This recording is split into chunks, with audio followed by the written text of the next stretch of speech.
শেখ হাসিনা মনে করছিল কিয়ামত পর্যন্ত ক্ষমতায় থাকবে। শেখ হাসিনা পরনের কাপড়টা লইয়া কোনো মতে পলাইছে। লোকে তার একটা কাপড় লইতে পারে নাই। ভারতের সরকার তারে কিছু কাপড় চোপড় দিছে, এক কাপড়ে থাকন লাগতো।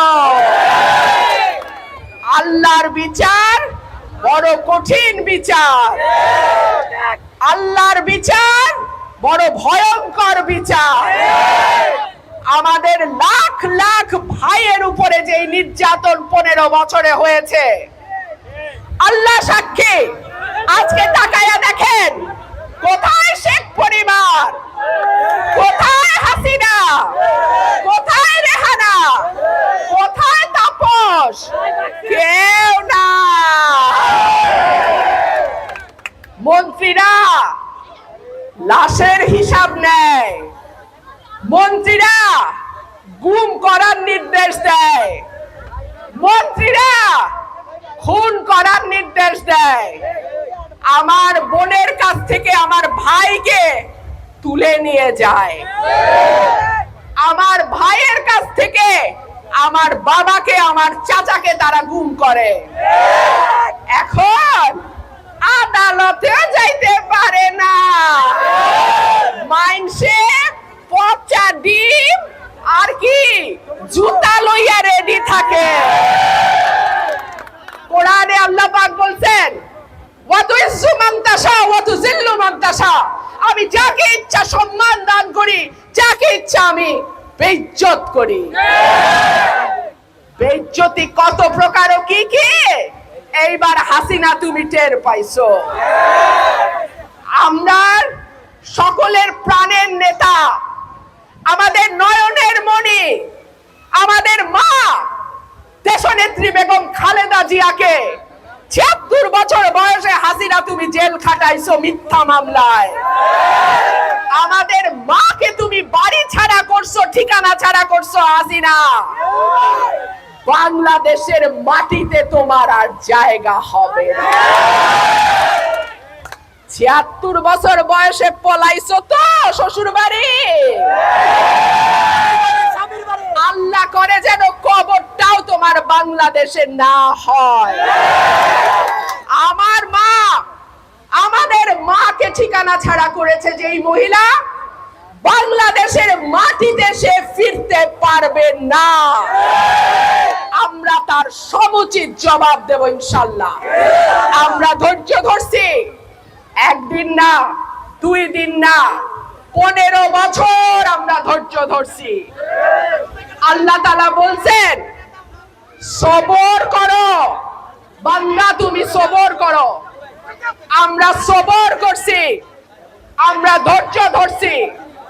ইনশাআল্লাহ আপনাদের ভোটে, জনগণের ভোটে ধানের শীষ আগামীতে রাষ্ট্র ক্ষমতায় যাবে ইনশাআল্লাহ। আমাদের নেতা জনাব তারেক রহমান রাজার মতন দেশে আসবে ইনশাআল্লাহ।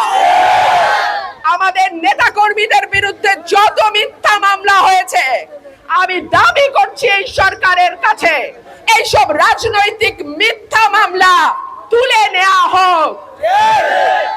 মিথ্যা মামলায় বহু দৌড়াইছি আদালতে আদালতে, বহু দৌড়াইছি আমরা কোর্টে কোর্টে, আর কোর্টে দৌড়াতে চাই না।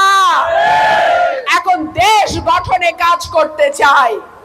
আমাদের ঐক্যবদ্ধ থাকতে হবে, আমাদের একসঙ্গে কাজ করতে হবে।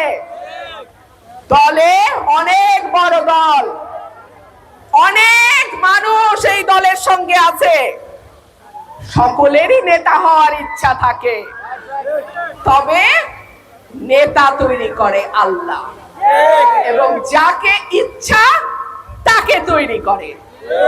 সুতরাং দল যাকে মনোনয়ন দেবে ইনশাআল্লাহ আমরা ঐক্যবদ্ধভাবে তার জন্যই কাজ করব। ওয়াদা করছেন তো? কোনো বিভেদ না, কোনো হানাহানি না, কোনো লুটপাট না, কোনো দখলদারি না, কোনো চাঁদাবাজি না। আওয়ামী লীগ ইনশাআল্লাহ। অনেক অত্যাচার তারা করছে, তার জবাব বিএনপির দেওয়া লাগে নাই, দেশের সাধারণ মানুষ তার জবাব দিয়ে দিছে। স্কুলগুলোতে এতদিন নাচানাচি দেখছি, লাফালাফি দেখছি, ডিম ভাজে কেমনে হেইটা দেখছি। আর সর্বনাশের কথা, আমি ব্যারিস্টার, আমার মা এমএ পাস, স্কুলে বসে তো ডিম ভাজন শিখতে হয় নাই, মাই শিখাই দিছে কেমনে ডিম ভাজতে হয়, কেমনে বিছনা করতে হয়, এটা তো জন্মের পর তো দেখে বড় হইছি। এইটা দেখানোর জন্য কি স্কুলে পয়সা দা ফরন লাগে? এইটার জন্য তো স্কুলে পয়সা দা ফরন লাগে না। স্কুলে গেছি যাতে দুইটা পড়া বুঝতে পারি, শিখতে পারি, যাতে ভবিষ্যতে একটা চাকরি করতে পারি। সুতরাং আপনাদের ভোটে, আল্লাহর রহমতে যদি আমরা রাষ্ট্রের দায়িত্বে যাই, স্কুলগুলোতে আগের মতো আমরা যেমন পড়াশোনা করে জজ ব্যারিস্টার হইছি, সেই রকম পড়াশোনায় আবার আমরা শুরু করব ইনশাআল্লাহ। অটো পাস, হাসিনার অটো ইলেকশনের মতন অটো পাস ওই দিন চইলা গেছে। পোলাপান ছাত্র তোমাদের বলি, এইবার কিন্তু পড়াশোনা কইরা পাস করন লাগবো।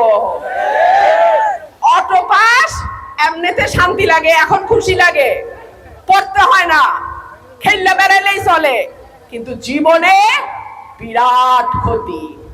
যখন বয়স হবে, যখন দায়িত্ব নেওয়ার সময় আসবে, যখন পরিবারের ভার নেওয়ার সময় আসবে, তখন এই অটো পাসে আর চাকরি হবে না। সুতরাং জাতিকে ধ্বংস করা, আমাদের আগামী প্রজন্মকে ধ্বংস করা, আমাদের তরুণ প্রজন্মকে ধ্বংস করা যেই নীল নকশা আওয়ামী লীগ সরকার করেছিল অটো পাসের নামে, নতুন সিলেবাসের নামে, ডিম ভাজি শিখানির নামে, বিছানার চাদর গুছানি শিখানির নামে, এইগুলি আর চলবে না।